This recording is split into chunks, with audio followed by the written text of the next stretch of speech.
ప్రార్థన చేసుకున్నాను. అందరూ తలలో వచ్చింది. మహాపరిశుద్ధుడు, ప్రేమ నమ్మకము కలిగిన మా ప్రియ పరలోకపు తండ్రి, మీ ఘనమైన శ్రేష్టమైన మహోన్నతమైన నామం ఎదుట ఈ ఉదయకాల సమయంలో ఈ ప్రియులైన బిడ్డలందరితో కలిసి మీ సన్నిధిలో గడపడానికి, మిమ్మలను పూజించి ఆరాధించి కనపరచడానికి ఈ పిల్లలమైన మేము ఇక్కడ చేరుకొని ఉన్నాము తండ్రి. ఇప్పటి వరకు పాటల ద్వారా, వాక్య పఠనల ద్వారాను నాయన మీ బిడ్డలు మీ సన్నిధిలో పెడుతూ ఉన్నారు నాయన.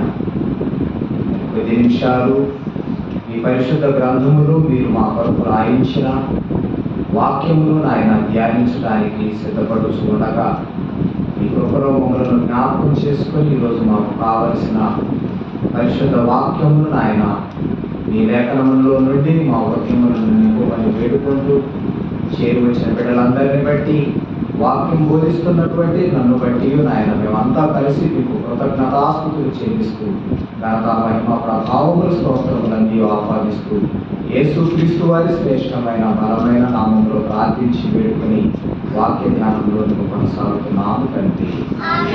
ఆమేన్. ప్రభునందు ప్రియమైన దేవుని వాళ్ళారా, చేరి వచ్చినటువంటి మీ అందరికీ కూడా దేవుని సన్నిధిలో గడపడానికి, దేవుని సన్నిధిలో ఆయనను ఆరాధించడానికి, ప్రభు బలలో పాల్పంచుకోవడానికి చేరి వచ్చిన మీ అందరికీ మన ప్రభు అయిన యేసుక్రీస్తు వారి శ్రేష్టమైన నామములో శుభములు వందనములు తెలియజేసుకుంటూ ఇక ఆలస్యం చేయకుండా వాక్య ధ్యానంలోనికి వెళ్దాం. ఈరోజు మన యొక్క అంశము క్రైస్తవుడు ధరించుకొలసినవి ఏవి? క్రైస్తవుడు విసర్జించవలసినవి ఏవి? క్రైస్తవుడు చంపవలసినవి ఏవి? 3 విషయాలు ఈరోజు మనం తెలుసుకుంటున్నాం. క్రైస్తవుడు ధరించుకొనవలసినవి ఏవి? క్రైస్తవుడు విసర్జించవలసినవి ఏవి? క్రైస్తవుడు చంపవలసినవి ఏవి? బైబిల్ గ్రంథంలో నుంచి ఈ అంశాన్ని మనం ధ్యానం చేద్దాం. ప్రియమైన దేవుని వాళ్ళ వినేవారు నిశ్శబ్దంగా వినండి, రాసుకోగలిగిన వారు నిశ్శబ్దముగా బైబిల్ దగ్గర పెట్టుకొని నోట్బుక్ తీసుకొని రాసుకోనండి. నిశ్శబ్దంగా ఉండాలి. ప్రియమైన దేవుని వాళ్ళ క్రైస్తవుడు అనగా క్రీస్తును ధరించుకున్నవాడు. క్రైస్తవుడు అనగా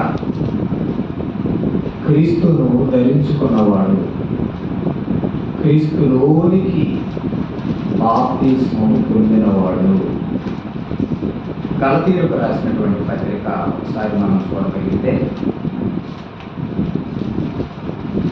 గలతీయులకు రాసిన పత్రిక ఒకసారి మనం చూడగలిగితే 3వ అధ్యాయము, గలతీయులకు రాసిన పత్రిక 3వ అధ్యాయము 27వ వచనం. గలతీయులకు రాసిన పత్రిక 3వ అధ్యాయం 27వ వచనం. క్రీస్తులోనికి బాప్తిస్మము పొందిన మీరందరూ క్రీస్తును ధరించుకొని ఉన్నారు. క్రీస్తును ధరించుకొని ఉన్నారు. బాగా వినడం, నిశ్శబ్దంగా ఉండాలి.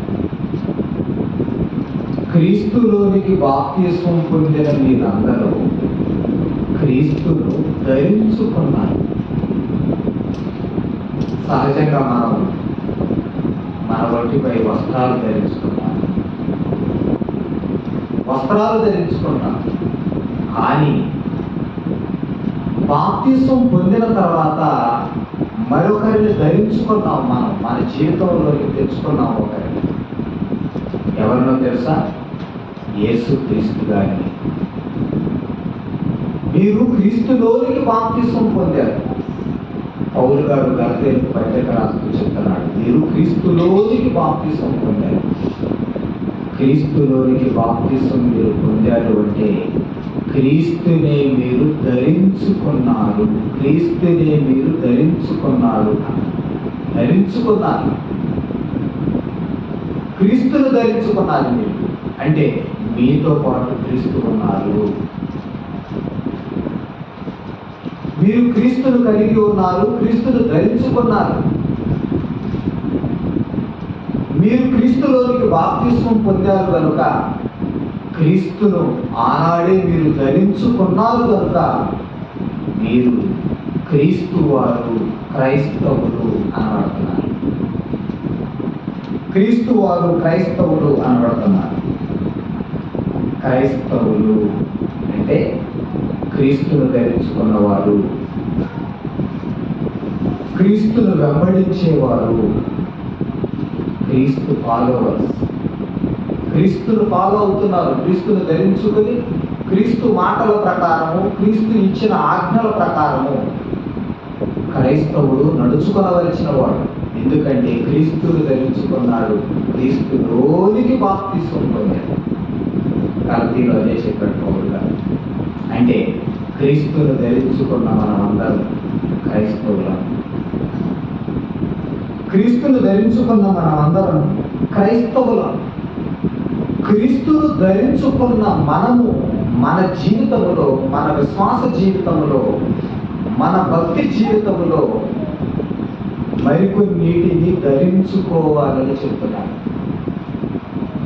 క్రీస్తును ధరించుకోవడం అంటే క్రీస్తు యొక్క గుణాతిశయములను ధరించుకోవడం. దేవునిని మనము కలిగి ఉండటము, దేవునితో నడవటము అంటే దేవుని యొక్క గుణాతిశయములను కలిగి మనము నడవటం. దేవుడు పరిశుద్ధుడు గనుక మీరు కూడా పరిశుద్ధులై ఉండుడి అని చెప్పాడు. దేవుడు పరిశుద్ధుడు కనుక మీరు కూడా పరిశుద్ధులై ఉండండి. యేసుక్రీస్తు వారు పరిశుద్ధుడు కనుక మీరు కూడా పరిశుద్ధులై ఉండండి. యేసుక్రీస్తు వారు అంటారు, మీరు నన్ను పోలి నడుచుకోండి. నన్ను పోలి నడుచుకోండి. ఎవరిని పోలి నడుచుకుంటున్నారు మీరు? సినిమా యాక్టర్లను పోలి నడుచుకుంటున్నారా? సమాజంలో రాజకీయ నాయకులను పోలి నడుచుకుంటున్నారా? కాదండి. మనము క్రీస్తును ధరించుకున్నాం కాబట్టి క్రీస్తును పోలి నడుచుకోవలసిన బాధ్యత మనపై ఉంది. అప్పుడే మనం క్రైస్తవులం అవుతాం. క్రీస్తును ధరించుకుంటే మన జీవితములో, మన విశ్వాస ప్రయాణములో, మన ఆత్మీయ ప్రయాణములో క్రీస్తు వచ్చేంత వరకు మన జీవితంలో కొన్నిటిని తప్పక ధరించుకోవలసినవి కొన్ని ఉన్నాయి. వాటిలో కొన్ని ఈరోజు ముఖ్యమైన వాటిని చెప్తాను. మనము క్రైస్తవుడు ధరించుకోవలసినవి ఏవి? అపోస్తుడైన పౌలు గారు కొలస్సీలకు పత్రిక రాస్తూ 3వ అధ్యాయము 12వ వచనం ఒకసారి మనం చూడగలిగితే, మరియు కొలస్సీలకు రాసిన పత్రిక 3వ అధ్యాయము 12వ వచనం, దేవుని చేత ఏర్పరచబడిన వారును.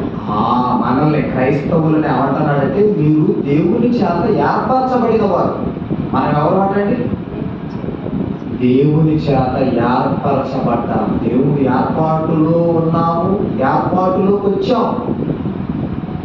ఈరోజు మనమంతా క్రీస్తును ధరించుకొని క్రైస్తవులుగా మారి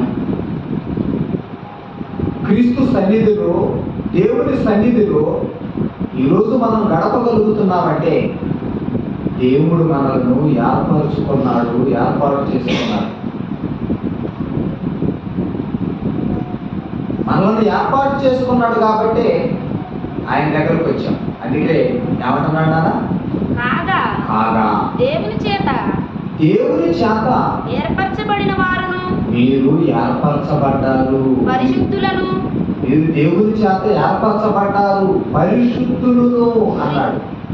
దేవుని చేత ఏర్పరచబడ్డారు కనుక క్రీస్తు యొద్దకు వచ్చారు, మారు మనసు పొందారు, సువార్తను నమ్మారు, బాప్తిస్మం పొందారు, క్రీస్తును ధరించుకున్నారు. ఎప్పుడైతే మీరు బాప్తిస్మం పొందారో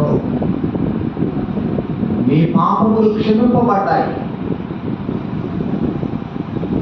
నూతన సృష్టిగా, కొత్త జన్మగా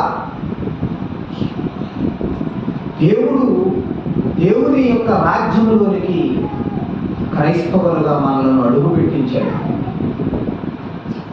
అందుకే దేవుని చేత ఏర్పరచబడిన వారును పరిశుద్ధులను మీరు పరిశుద్ధులయ్యారు. ఇప్పుడు ఇంతకుముందు పాపంలో ఉన్నారు. బాప్తిస్మం తీసుకోకముందు మీరు పాపంలో ఉన్నారు, కానీ ఇప్పుడు పరిశుద్ధులయ్యారు. ఎలా? దేవుడు మిమ్మల్ని ఏర్పాటు చేసుకోవటం వలన మీరు పరిశుద్ధులుగా మారారు. పరిశుద్ధులను ప్రియులైన వారికి ప్రియులు, దేవునికి ప్రియులయ్యారు, దేవునికి దగ్గరయ్యారు, దేవునికి ప్రియమైన వారిగా మీరు మారిపోయారు. క్రీస్తును ధరించుకోవటం వలన, బాప్తిస్మం పొందటం వలన, క్రీస్తు యొద్దకు మీరు రావటం వలన క్రీస్తుకు ప్రియమైన బిడ్డలుగా మీరు మారిపోయారు. దేవుడు మిమ్మల్ని ఏర్పాటు చేసుకున్నాడు, పరిశుద్ధపరుచుకున్నాడు. అలా పరిశుద్ధపరుచుకున్న క్రైస్తవులమైన మిమ్మల్ని ప్రియులుగా ఎంచుకుంటున్నాడు. దేవుడు అంటున్నాడు, మీరు నా ప్రియులు, నాకు ప్రియమైన పిల్లలు, నా దగ్గరకు వచ్చారు. నా ప్రియ కుమారుడైన యేసుక్రీస్తు వద్దకు మీరు వచ్చారు. కాబట్టి ప్రియులైన వారికి తగినట్లు మీరు జాలిగల మనస్సును, ప్రియులైన వారికి తగినట్లు నా పిల్లలు మీరు, నేను ఏర్పాటు చేసుకున్నాను, నేను మిమ్మల్ని పరిశుద్ధపరుచుకున్నాను. కాబట్టి నా పిల్లలకు తగినట్లుగా మీరు బ్రతకాలి. ఎలా బ్రతకాలంటే క్రైస్తవులు దేవునికి తగినట్లుగా, అంటే దేవునికి అనుకూలముగా, దేవుడు కోరుకున్నట్లుగా, దేవుడు చెప్పిన ఆజ్ఞల ప్రకారం, దేవుని చిత్తాన్ని నెరవేర్చే వారంగా, నాకు తగినట్లుగా బ్రతకండి నాయన, నాకు తగనట్లుగా మీరు బ్రతకండి, తగినట్టుగా బ్రతకండి. తగినట్లుగా మీరు నాకు తగినట్లుగా బ్రతకటం అంటే, దేవునికి తగినట్లుగా బ్రతకటం అంటే ఎలా బ్రతకాలో చెప్తున్నాడు. మీరు జాలిగల మనస్సును, ఇదిగో మీరు జాలిగల మనస్సును అన్నట్టు. నాకు తగినట్లుగా బ్రతకటం అంటే కొన్ని క్వాలిటీస్, కొన్ని క్వాలిఫికేషన్స్ మీ జీవితంలో కనబరచాలి. భూమి మీద బ్రతికి ఉండగా, సంఘములో, రాజ్యములో, బయట సమాజంలో నా పిల్లలైన మీరు కొన్ని గుణగణాలను కలిగి ఉండాలి అన్నాడు. అందులో మొదటి ఏంటన్నా, మీరు జాలిగల మనస్సును, ఇదిగో క్రైస్తవులైన మీరు జాలిగల మనస్సు. జాలిగల మనస్సు, జాలి. ఏ మనస్సు ఉండాలండి? జాలిగల మనస్సు. క్రైస్తవులకి జాలిగల మనస్సు ఉండాలి. కఠినాత్మలుగా ఉండకూడదు. దేవుడు జాలి పడతాడు.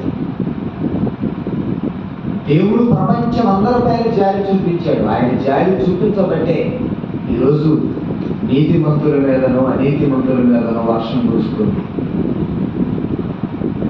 నీతిమంతుల పంటలు పండుతున్నాయి, అనీతిమంతుల పంటలు పండుతున్నాయి. నీతిమంతుడు జీవిస్తున్నాడు, అనీతిమంతుడు జీవిస్తున్నాడు. ఎందుకంటే దేవుడు జాలి చూపించాడు. అందరూ నా పిల్లలే, మారాలి. దేవునిలో జాలి ఉంది, దేవునిలో దయ ఉంది, దేవునిలో వాత్సల్యం ఉంది, దేవునిలో కరుణా కటాక్షం ఉంది. పాత నిబంధన పుస్తకాలలో చెప్తాడు, దేవుడు కరుణా వాత్సల్యం కలిగిన వాడు. దయ కలిగిన వాడు, జాలి కలిగిన వాడు. తేడా వస్తే భయంకరమైన కోపము కలిగిన వాడు కూడా. కాబట్టి దేవుని గుణాలలో జాలి ఉంది. కాబట్టి క్రీస్తుని ధరించుకున్న మీరు జాలి గల మనస్సు కలిగి ఉండాలి అన్నాడు. జాలి చూపించండి. జాలి గల మనస్సును, దయాళుత్వము, వినయమును. క్రైస్తవునికి ఏమిటంటే దయాళుత్వం, దయాళుత్వం, దయామణి అని పేరు పెట్టుకుంటారు. చాలా ఏం పేరు పెట్టుకుంటారు? దయామణి. పేరులో ఉంది దయా. మరి దయామణి అనే ఈవిడలో దయ చూపిస్తుందా? దయ కలిగి బ్రతుకుతుందా? కఠినాత్మురాలుగా జీవిస్తుందా? పేరులు పెట్టుకోవటం మాత్రమే కాదు, మనం ఆ పేరులో ఉన్న గుణగణాలకు తగినట్టుగా బ్రతకాలి. చాలా మంది అపోస్తులైన పౌలు గారి పేరు పెట్టుకుంటారు. పౌల్, పాల్ అని పెట్టుకుంటారు. ఆ పేరు పెట్టుకుందాం. పౌలు ఎంత గొప్పవాడు, పౌలు ఎంత స్వార్థ ప్రకటించాడు, పౌలు దేవుని కొరకు ఎంత జీవించాడు. పౌలు అని పేరు పెట్టుకుందాం. పౌలులో ఉన్న గుణగణాలు, ఆయన దేవునిలోకి వచ్చిన తర్వాత దేవుని కొరకు చేసిన పోరాట పటిమ, సువార్త ప్రకటన, రాజ్య విస్తరణ, పౌలులో ఉన్న గుణగణాలు పౌలు అని పేరు పెట్టుకునే నీలో ఉన్నాయా? పేరు పెట్టుకోవటం మాత్రమే కాదండి, దానికి తగినట్లుగా కూడా జీవించాలి. క్రైస్తవుడు జాలిగల మనస్సును, దయాళుత్వమును, వినయమును, తర్వాత వినయము అన్నాడు. క్రైస్తవునికి ఏముండాలండి? వినయం. వినయ్ కుమార్ అని పేరు పెట్టుకుంటారు. వినయ్ కుమార్ అని పేరు పెట్టుకుంటారు. వినయము, వినయం ఉందా? ఏమండి? వినయం. క్రైస్తవులు వినయం ప్రదర్శించాలి. వదలుపోతులుగాను, కఠినాత్ములుగాను, భయంకరులుగాను, శాడిష్టులుగాను, హింసకులుగాను, దూషకులుగాను ఉండకూడదటండి. క్రీస్తును ధరించుకున్న తర్వాత వినయ మనస్కులు. వినయం అనేది క్రైస్తవుల్లో ఉండాలి అంటున్నాడు. వినయమును,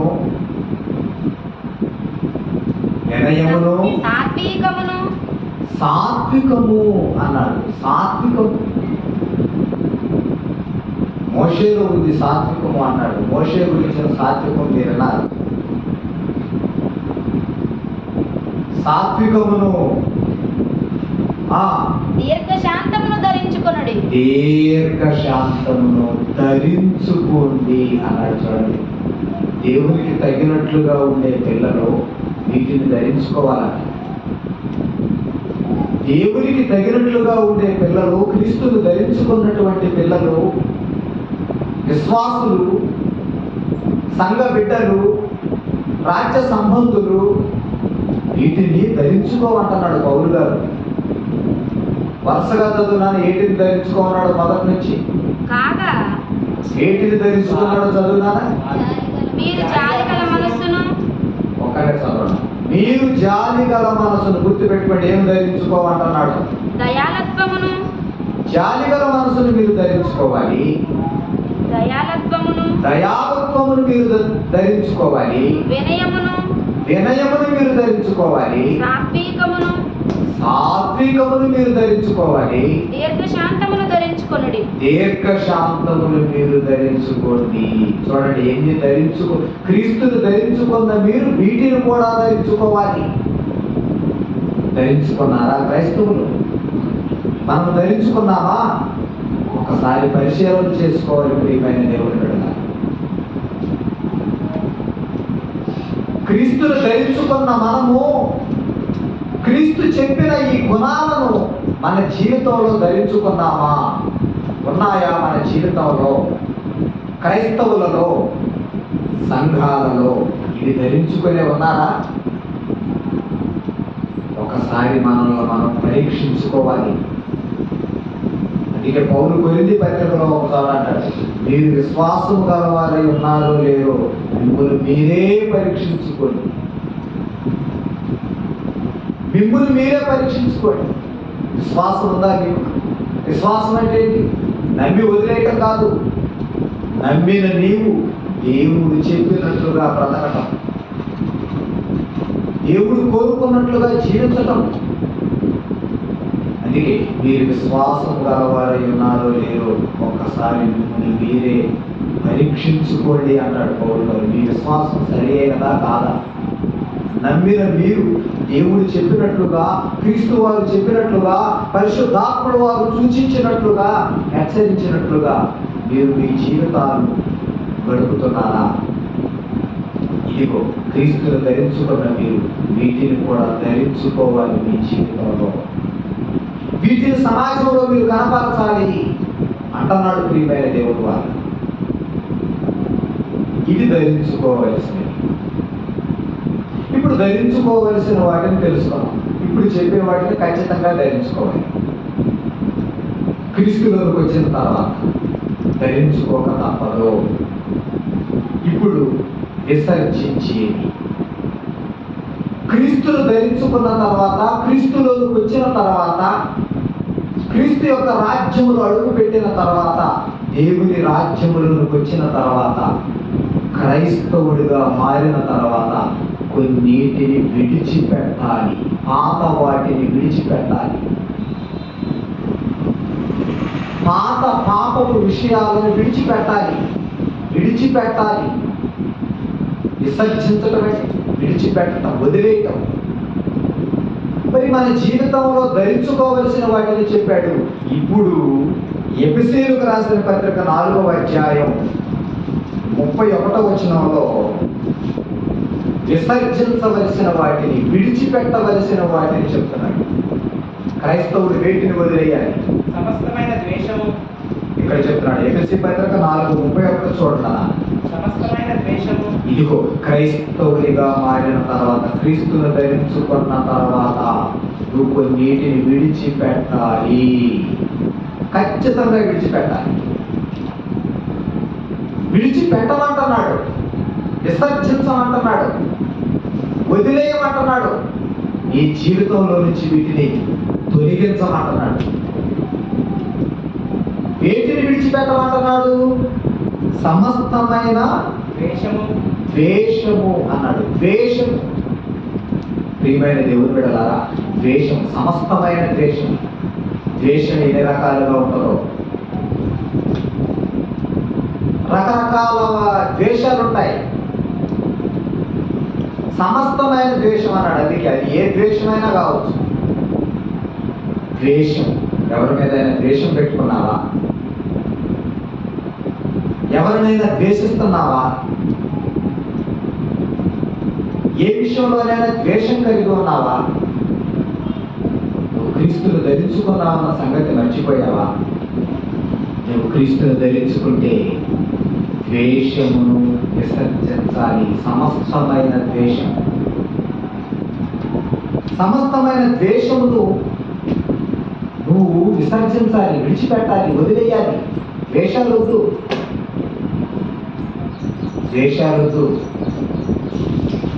యేసేపును అన్నలు ద్వేషించారు. యేసేపును అన్నలు ద్వేషించారండి. యేసేపును ద్వేషించిన అన్నలో ఏం సాధించారు? చివరికి యేసేపు కాళ్ళ దగ్గరికి పోయారు. యేసేపే చివరికి దిక్కయ్యాడు. అదవుతుందండి. యేసేపుని ద్వేషించారు అన్నలో. కాబట్టి సొంత అన్నలో సొంత తమ్ముడిని ద్వేషిస్తారండి అసలు? ఈరోజు సొంత అన్నదమ్ములను ద్వేషిస్తున్నారు. క్రీస్తును నమ్ముకున్న బిడ్డలు బైబిల్ పట్టుకొని ఒకరినొకరు ద్వేషించుకుంటున్నారు. సమాజం అన్ని ద్వేషిస్తున్నారు కొందరు. ద్వేషం ఎందుకండి? దేవుడు మానుకోమని చెబుతున్నాడు, విడిచిపెట్టమని చెబుతున్నాడు. సమస్తమైన ద్వేషం విడిచిపెట్టాలి. సమస్తమైన ద్వేషమును, కోపము, కోపం.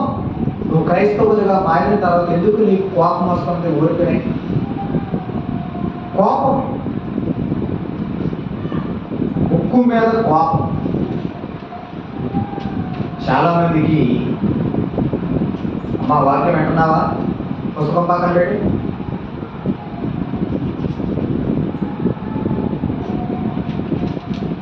సమస్తమైన కోపం. కోపం వద్దు. కోపాలు, తాపాలు, పంతాలు విడిచిపెట్టమంటున్నాడు. ఎందుకంటే నువ్వు క్రీస్తుని కలిగి ఉన్నావు, క్రీస్తుని ధరించుకున్నావు. ద్వేషాన్ని నువ్వు విసర్జించాలి, త్వరగా విసర్జించాలి. లేదంటే ఆ ద్వేషం నిన్ను చంపేస్తుంది. చివరికి ఆ ద్వేషం నిన్ను నరకాగ్ని గుండానికి దారి తీస్తుంది. పరలోకాన్ని పోగొట్టే అంత పని ఆ ద్వేషము నిన్ను నడిపిస్తుంది. కాబట్టి క్రైస్తవుడా, ద్వేషాన్ని విసర్జించు. తర్వాత చదువున కోపము, కోపమును కూడా విడిచిపెట్టాలి. కోపం విడిచిపెట్టు, వద్దు కోపం వద్దు. క్రోధము, క్రోధము కూడా విడిచిపెట్టాలంటున్నాడు. క్రోధము. అల్లరి, క్రైస్తవులుగా మారితే ద్వేషం విడిచిపెట్టాలి, కోపము విడిచిపెట్టాలి, క్రోధము విడిచిపెట్టాలి. క్రోధం నీలో ఉండకూడదు, తీసేదాన్ని. క్రోధమును, అల్లరి అంటున్నాడు. చూడండి, క్రీస్తును నమ్ముకున్న తర్వాత, క్రీస్తును ధరించుకున్న తర్వాత నీలో అల్లరి ఉండకూడదు. అల్లరి కార్యక్రమాలకు పాల్పడుతున్నావా? అల్లరి చేస్తున్నావా? అల్లరి, సమాజంలో అల్లరి, కుటుంబంలో అల్లరి,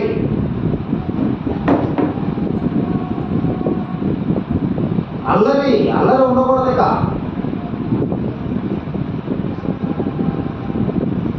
అల్లరి ఉండకూడదు. క్రమముగా, మర్యాదగా, పద్ధతిగా క్రైస్తవుడు జీవించాలి. అల్లరి, చాలా చోట్ల అల్లరి జరుగుతుంది. సంఘాలలో తగువులు ఆడుకుంటున్నారు, తందుకుంటున్నారు, గొడవలాడుతున్నారు, పంచాయతీలు పెట్టుకుంటున్నారు, కుర్చీ విసిరేసుకుంటున్నారు, దూషించుకుంటున్నారు. సేవకులు దూషించుకోవడం, సేవకుని విశ్వాసులు దూషించడం, అల్లరి జరుగుతుంది సంఘములో. ఇలాంటి అల్లరి, నువ్వు క్రైస్తవుడు అయితే అల్లరి చేయకూడదు. చాలా జాగ్రత్తగా ఉండాలన్నాడు. అల్లరిని విసర్జించు. ఒకవేళ నీలో అల్లరి ఉందా? అల్లరంటే చిన్నపిల్లలు చేసే అల్లరి గురించి కాదు ఇక్కడ చెప్పేది. చిన్నపిల్లలు ఏడుస్తూ అల్లరి చేస్తారు చూసావా? ఆ చిన్నపిల్లలకు సంబంధించిన అల్లరి కాదు ఇది. చిన్నపిల్లలు ఎవరైనా ఏడుస్తారు. ఇక్కడ చెప్పే అల్లరి నీవు సమాజంలో, కుటుంబంలో చేసే అల్లరి, సంఘములో నువ్వు చేసే అల్లరి మానేయి, తీసేయి, విసర్జించు, విడిచిపెట్టు అంటున్నాడు. అల్లరి విసర్జించాలి. తర్వాత దూషించటం. దూషిస్తున్నారు, ఒకరినొకరు దూషించుకుంటున్నారా? క్రీస్తు నమ్ముకున్న తర్వాత ఎందుకు దూషించుకుంటున్నారు?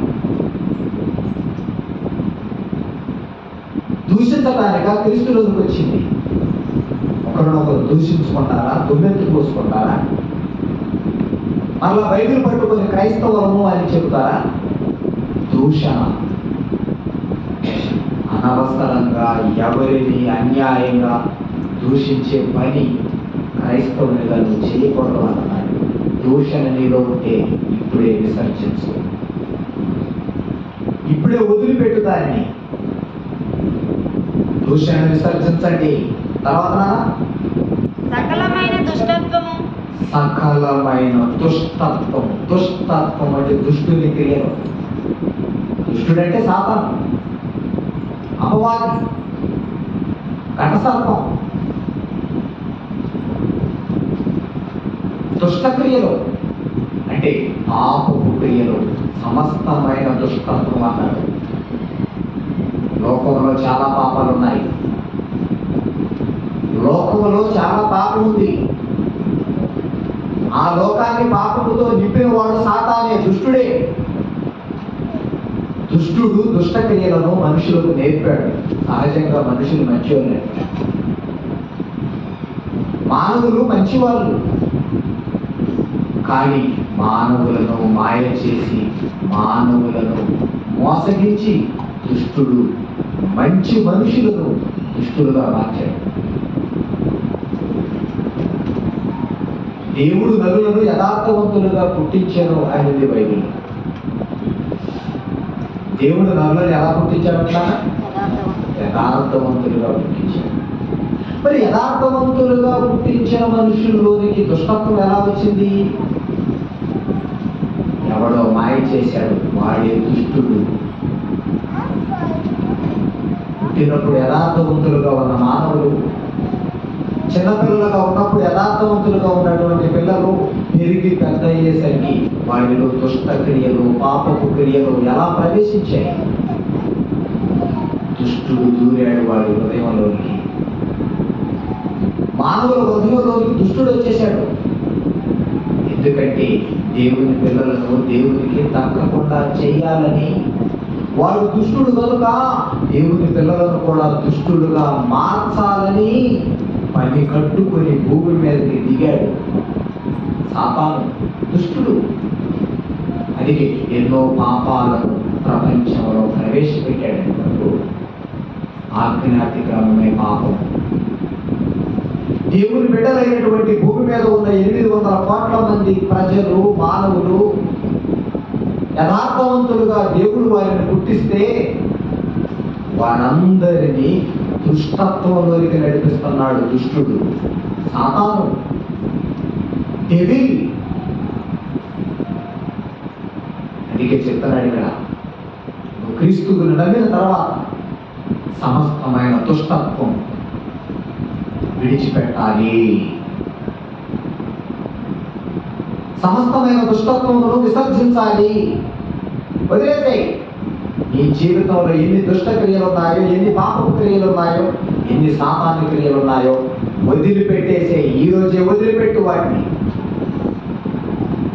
సమస్త దుష్టత్వమును విడిచిపెట్టండి, విసర్జించండి అంటున్నాడు. విసర్జించడం వదిలేయడం, పక్కన పడేసే వాటిని. ఒకని ఎడల ఒకడు దయగలిగి కరుణాహృదయులై.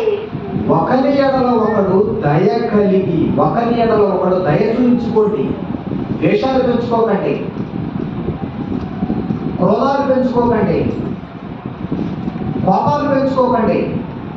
ఒకని ఎడల ఒకడు దయ కలిగి కరుణాహృదయులై. కరుణాహృదయులు. మీ హృదయం కరుణాహృదయం అయిపోవాలి. క్రీస్తుని నమ్ముకున్న తర్వాత, క్రీస్తును నమ్ముకోకముందు, క్రైస్తవులు కాకముందు, క్రీస్తులోనికి బాప్తిస్మం పొందకముందు ఈ హృదయం కఠినమైనదై ఉండొచ్చు. కానీ దేవుడు తన వాక్యముతో కఠినమైన హృదయాలను, కఠినమైన గుండెలను బద్దలు చేసి మెత్తని హృదయాలుగా మార్చాడు దేవుడు వాక్యముతో. క్రీస్తు యొక్క క్రొత్త నిబంధనతో, పరిశుద్ధాత్మని సహాయంతో మనలను, కఠినులమైన మనలను, ఒకప్పుడు కఠినులు మనం, ఇప్పుడు తన వాక్యముతో కరుణా హృదయములుగా గలవారిగా దేవుడు మనలను మార్చుకున్నాడు. కాబట్టి కరుణా హృదయులై క్రీస్తునందు దేవుడు మిమ్మల్ని క్షమించిన ప్రకారం మీరును ఒకరినొకరు క్షమించుడి. మీరు కూడా ఒకరిని ఒకరు క్షమించుకోండి అన్నాడు. మందాలకు పోకండి వ్యాక్సినిస్టులాగా. ఒకరిని ఒకరు క్షమించుకోండి, క్షమించుకోండి, క్షమించుకోండి, మరి కలిసిపోండి, ఐక్యంగా ఉండండి.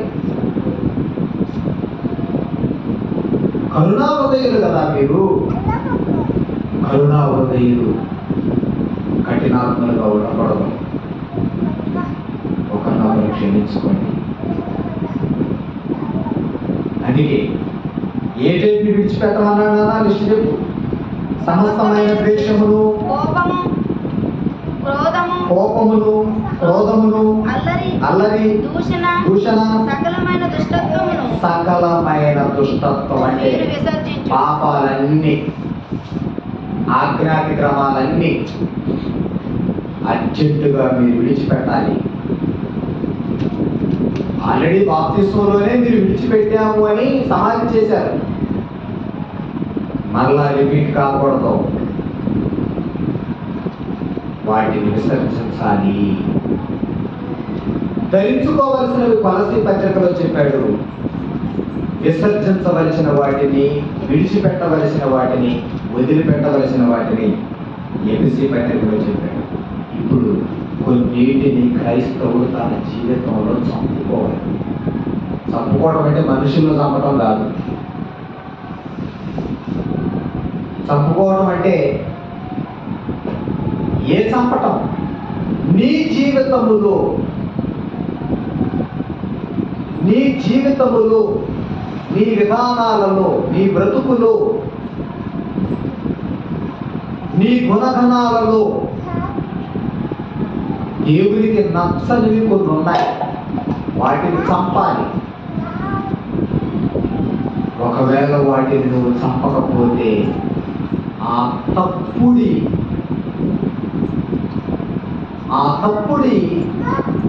నిర్ణయాలు, నీలో ఉన్న ఆ తప్పుడు ఆలోచనలో చివరికి నిన్ను నరకాగ్ని గుండమైన రెండో మరణానికి తీసుకొని వెళ్ళి చంపేయాలి. అంతకు ఎదుగుతాయి అవి. అందుకే కొన్నిటిని క్రైస్తవుడు చంపాలి తన జీవితంలో. మనుషులను చంపడం కాదు, మన జీవితంలో ఉన్న కొన్ని దేవునికి నచ్చని వాటిని చంపేయాలి. ఆ చంపాల్సినవి ఏంటో పౌలు గారు చెప్తున్నారు. కొలస్సీయులకు రాసిన పత్రిక 3వ అధ్యాయం 5వ వచనం.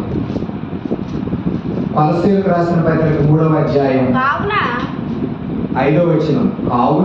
భూమి మీదనున్న కొలస్సీయులకు రాసిన పత్రిక 3:5 నాన్న చదవనా.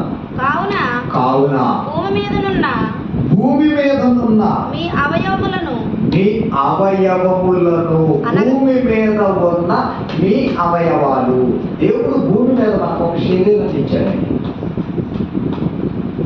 దేవుడు భూమి మీద మనకు అవయవాలు ఇచ్చాడు.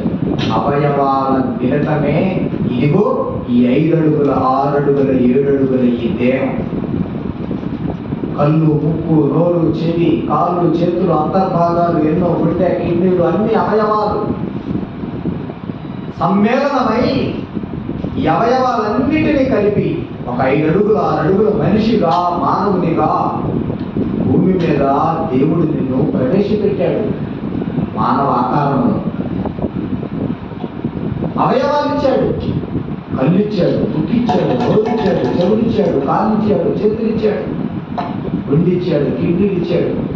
ఇక ఎన్నో అంతర్భాగాలు, ఎన్నో గొప్ప అవయవాలు. ఈ భూమి మీద నువ్వు జీవించడానికి నీకు కావలసినవన్నీ దేవుడు నీ శరీరంలో ఉంచాడు.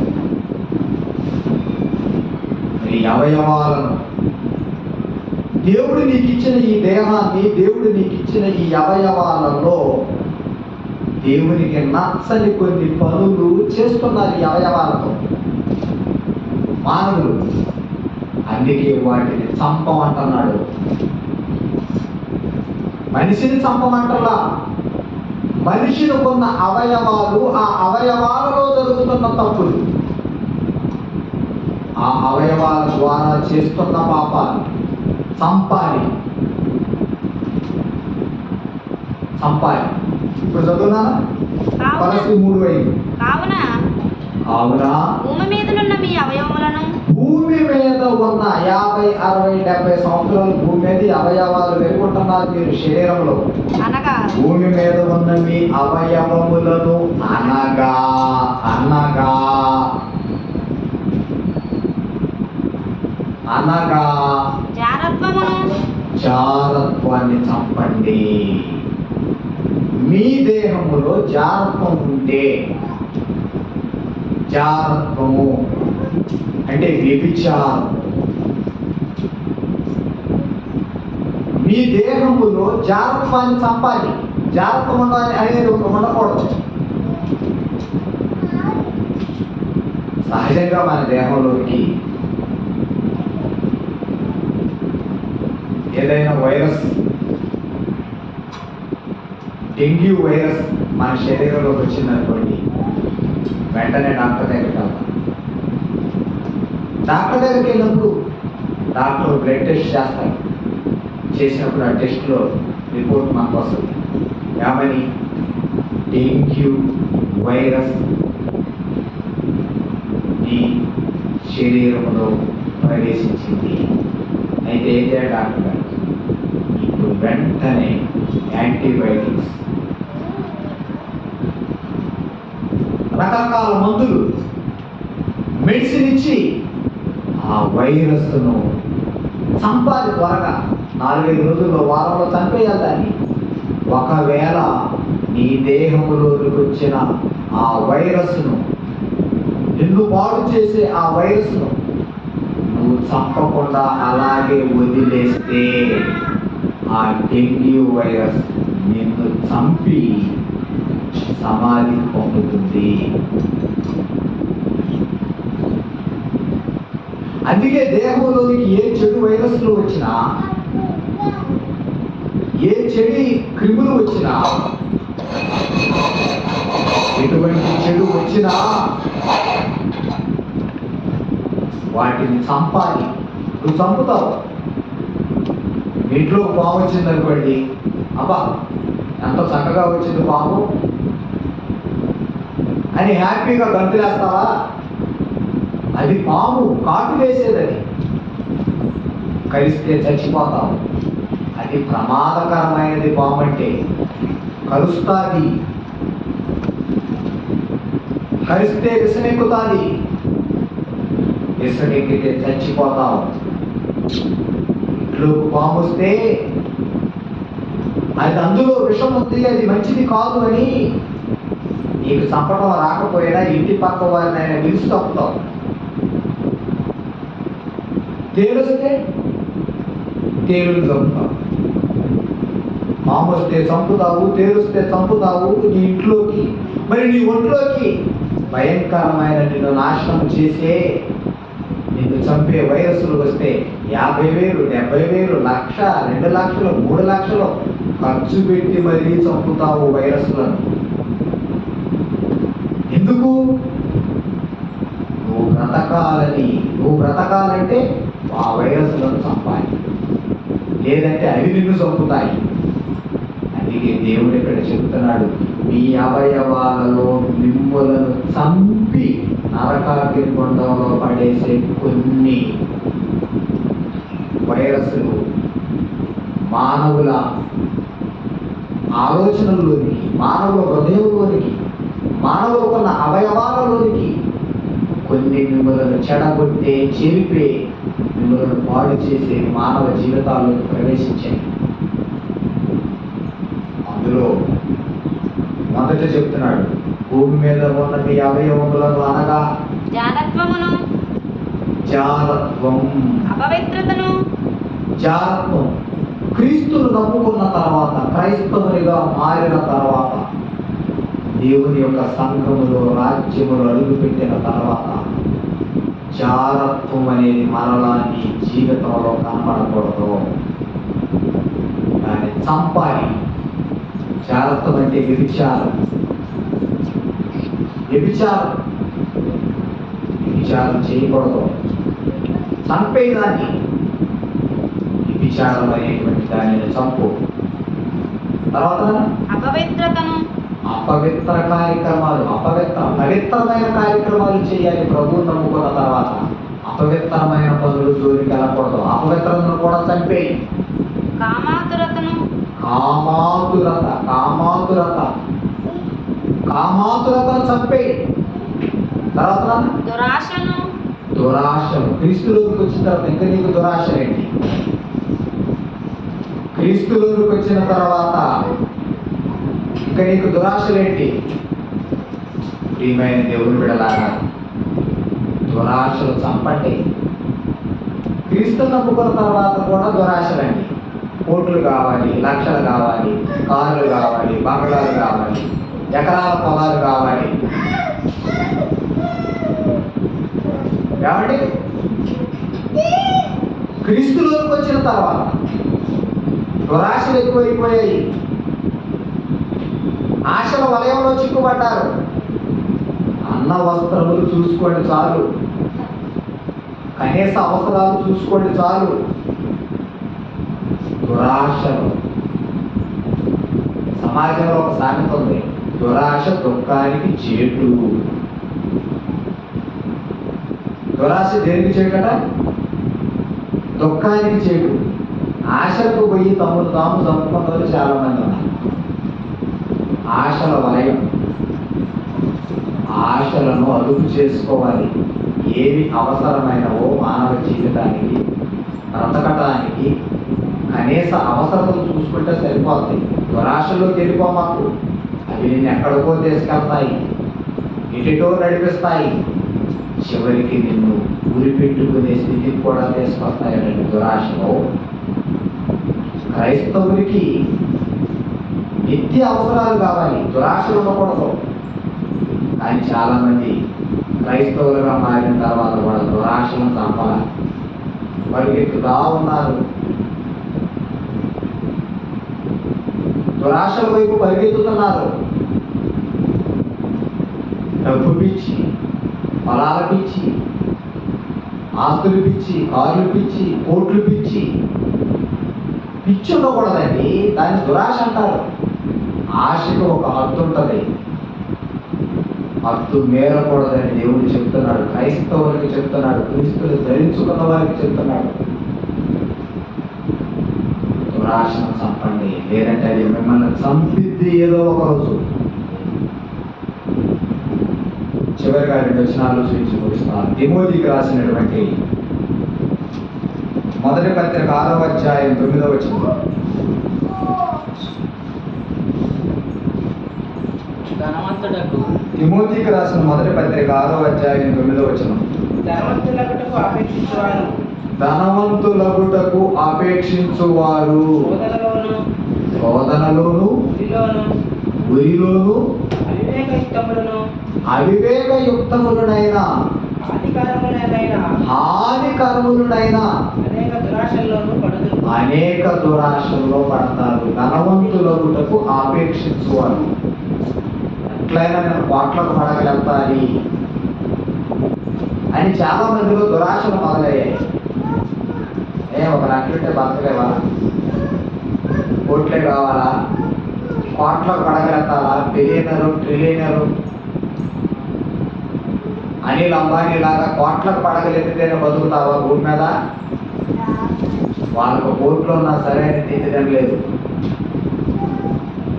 కోట్లున్నా ప్రశాంతమైన జీవితం లేదు వారికి.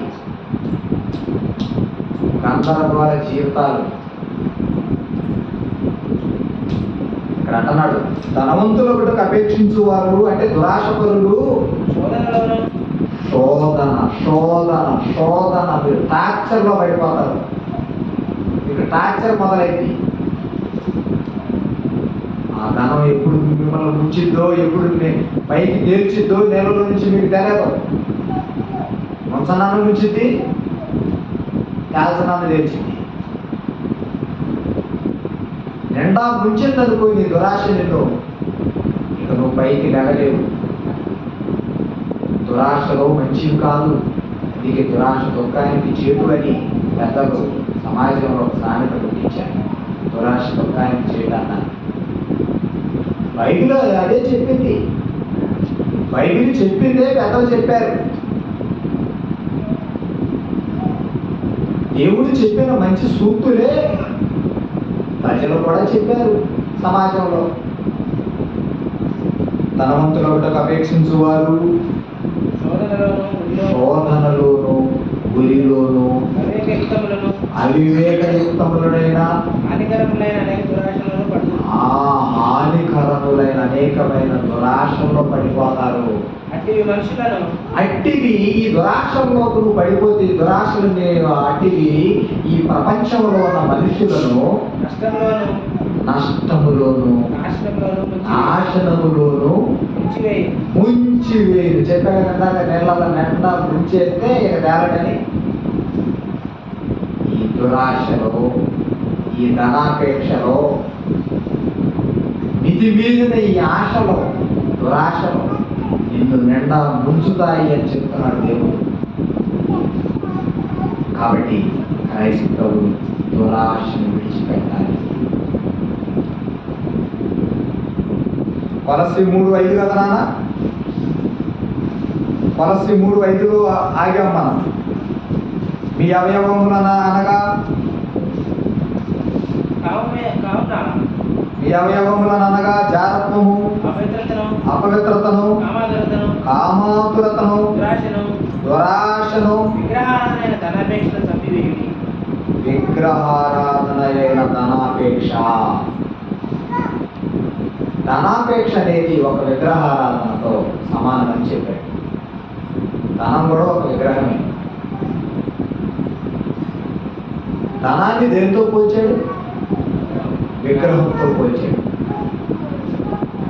మరి ధనదాహం, ధనపిచ్చి, దురాశ ఉందంటే నువ్వు విగ్రహ ఆరాధికుడివే అంటున్నాడు.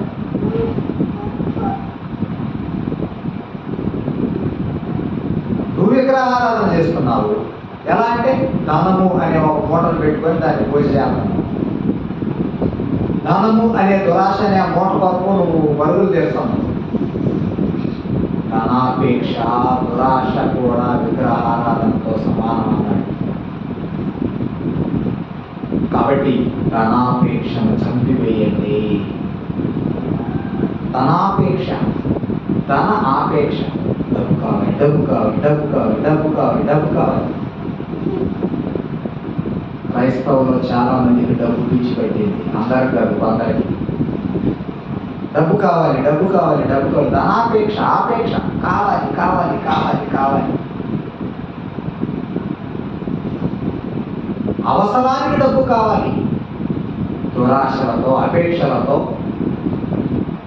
కోట్లకు పడగలెత్తాలనే నీ ఆశ ఏదైతే ఉందో, ఓ క్రైస్తవుడా, క్రైస్తవురాలా, అది దురాశ, ధనాపేక్ష, సమస్తమైన కీడులకు మూలం. ఈ ధనం కోసం నువ్వు ఎన్ని అబద్ధాలు ఆడాలి, ఈ ధనం కోసం నువ్వు ఎన్ని మోసాలు చేయాలి, ఈ ధనం కోసం ఎంతమందిని తొక్కుకుంటూ రావాలి. నీ అవసరాలకు వరకు సంపాదించుకో, కష్టపడు, పని చెయ్యి. అన్న వస్త్రాలు, నీ కుటుంబ అవసరాల కొరకు కష్టపడి పని చేసుకో, తప్పు లేదు. కానీ దురాశలకు, ధనాపేక్షలకు పోయి లక్షల కోట్లు కావాలి, వీటిని పెంచుకుంటూ పోవాలి అని నువ్వు పిచ్చి ప్రయత్నాలు చేయవద్దని క్రైస్తవుడికి బైబిల్ చెబుతుంది. బయట వాళ్ళ గురించి నాకు అనవసరం. నేను క్రైస్తవుల గురించి మాట్లాడుతున్నాను. నా సంఘ బిడ్డల గురించి మాట్లాడుతున్నాను. నా సంఘ బిడ్డలు అంటే నా దేవుని యొక్క, నా క్రీస్తు యొక్క సంఘ బిడ్డలు. ధనాపేక్ష. చాలా మందికి డబ్బు పిచ్చి చెప్పదండి. పిచ్చి ఉండకూడదు. కామాతురతను చంపివేయండి, లేదంటే అది మిమ్మల్ని చంపిద్ది అన్నాడు. కామాతురతను చంపకపోతే అది మిమ్మల్ని చంపిద్ది అన్నాడు. ఇశ్రాయేలీయులండి ఐగుప్తు దేశం నుంచి పాలుతేనలు ప్రవహించే దేశానికి నడిపించేటప్పుడు వీళ్ళలో కామాతురత మొదలైంది. ఏం మొదలైంది? కామాతురత మొదలైంది. ఆ కామాతురత మొదలైతే వాళ్ళకు వచ్చినటువంటి పనిష్మెంట్ ఏంటో తెలుసా? చచ్చారు, చచ్చిపోయారు. ఎంతమంది చచ్చారు? కామాతురత వలన. కొరింథీయులకు రాసిన మొదటి పత్రిక 10వ అధ్యాయం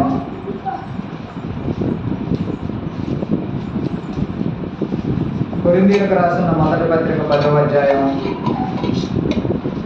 8వ వచనం. వారి వలె మనము వారి వలె మనము. వారి వలె అంటే ఇశ్రాయేలీ బయలుదేరారు. దేవుడు ఒక మంచి భూభాగంలోకి నడిపిస్తున్న మధ్యలో పాడు పనులేంటి,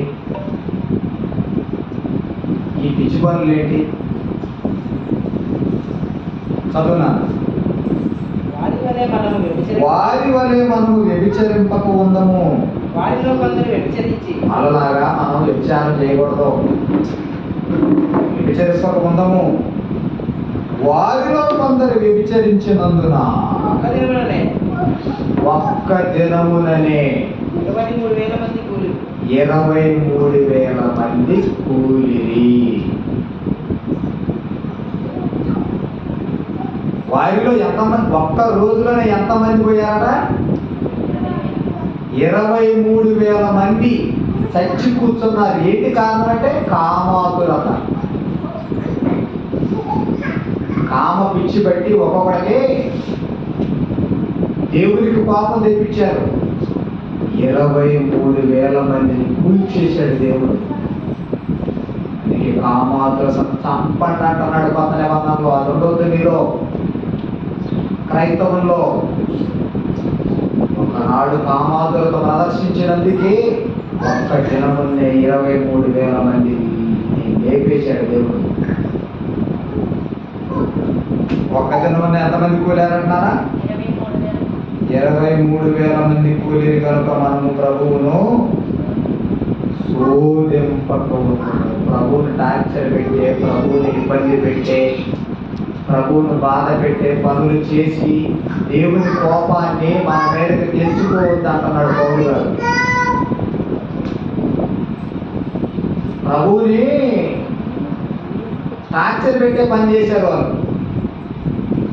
కామ పిచ్చి లేచింది ఒక్కొక్కడికి. 23,000 మంది ఒక్కరోజే కూలిపోయారు. కొత్త నిబంధనలో ఉన్న మనకి హెచ్చరిక చెప్తున్నాడు ఇక్కడ కొరింథీ పత్రికలో. దయచేసి మీరు అలాంటి విషయాల్లో ప్రభువుని శోధించొద్దు. ఒకనాడు వాళ్ళు శోధించారు, పాపం చేసి 23,000 మంది చచ్చారు ఒకే రోజు. కామాతురతను చంపివేయండి. యేసేపు జీవితం మీకు తెలుసండి. యేసేపును ఒక అధికారి భార్య మోహించి కామించి యేసేపుని ఎలాగైనా తన గుట్టలో వేసుకోవాలని చూసింది. అధికారి భార్య. యేసేపు ఏం చేశాడు తెలుసా? ఆరిపోయాడు. యేసేపు ఏం చేశాడు? అక్కడ ఉన్నాడా? అబ్బా పాపం చేసే అవకాశం వచ్చింది అని ఆవిడ దగ్గర అక్కడే ఉండిపోయాడా? పారిపోయాడండి యేసేపు. పాపము యొద్ద నుంచి పారిపోయాడు యేసేపు. యేసేపు పారిపోయినట్లుగా మనము కూడా పాపము యొద్ద నుంచి పారిపోయే వారంగా ఉండాలి. పౌలు గారు తిమోతికి కూడా పత్రిక రాస్తూ తిమోతితో అంటాడు. తిమోతికి పౌలు గారు పత్రిక రాస్తూ, ఓ తిమోతి, నీవు నీ యవ్వనేచ్ఛల నుండి పారిపోము అంటాడు. ఎక్కడన్నా వచ్చిన చూడండి ఒకసారి ఈ ఒక్క మాట. తిమోతికి రాసిన 2వ పత్రిక 2వ అధ్యాయం 22 తిమోతికి రాసిన 2వ పత్రిక 2వ అధ్యాయం 22. నీవు నీవు యవనేచ్ఛల నుండి పారిపోము. యవ్వనేచ్ఛల నుండి పారిపోము. పారిపోము అని కింద ఫుట్నోట్లో అర్థం రాస్తున్నాడు చూడానా. విడిచి పారిపోము. విడిచి పారిపోము అంటే వదిలిపెట్టు, విసర్జించు, వదిలేయి.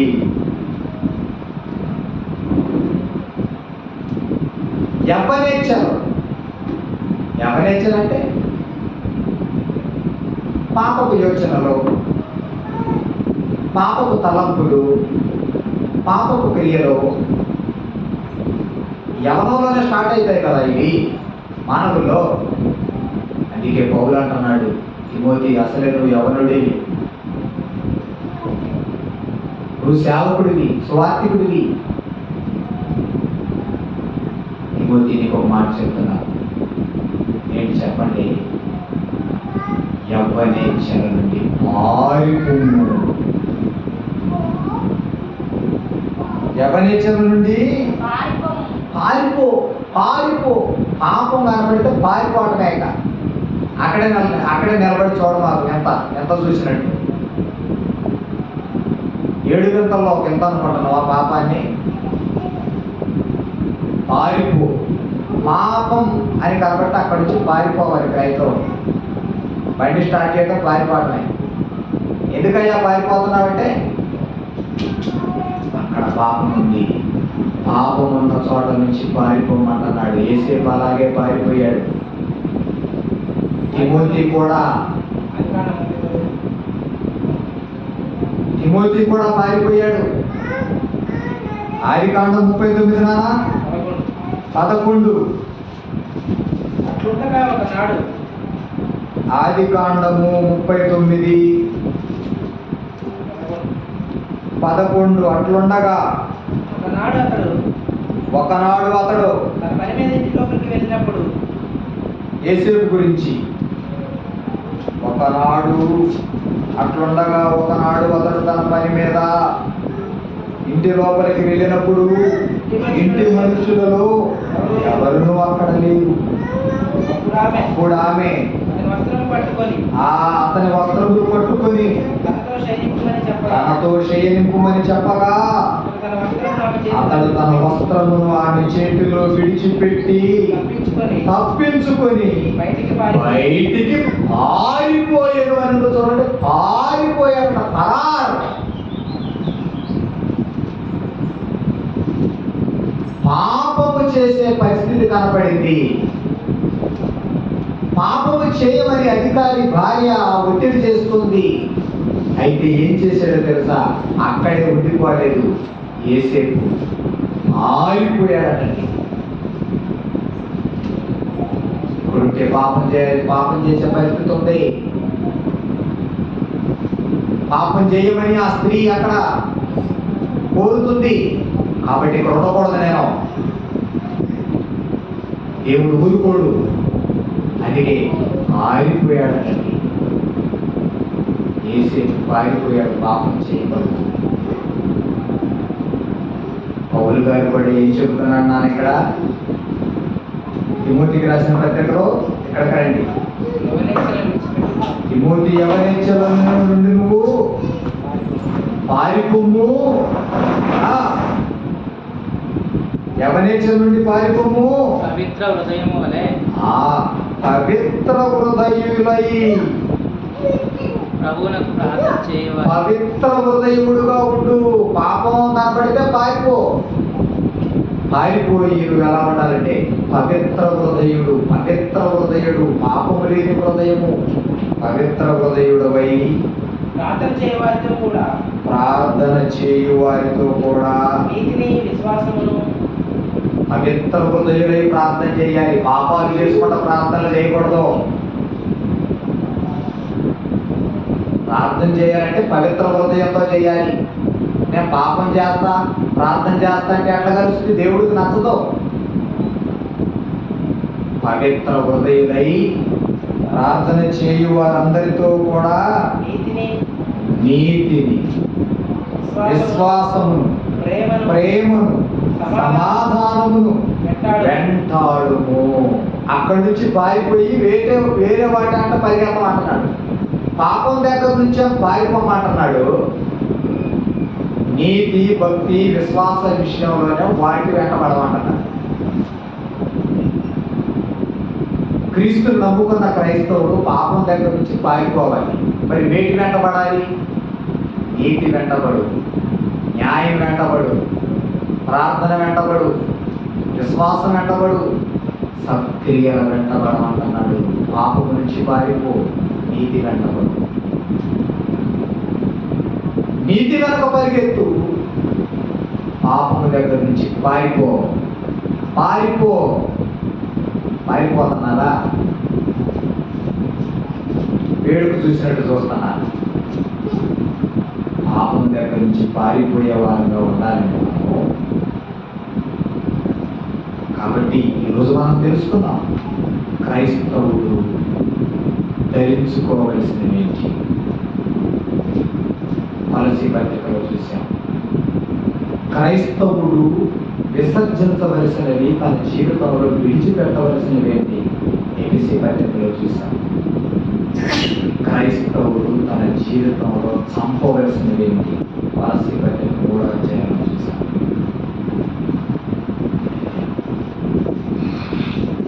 భక్తుల జీవితాలను చూసాం. కాబట్టి ధరించుకోవలసిన వాటిని వెంటనే ధరించుకోండి. దేవుడు చెప్పిన వాటిని ధరించుకోండి.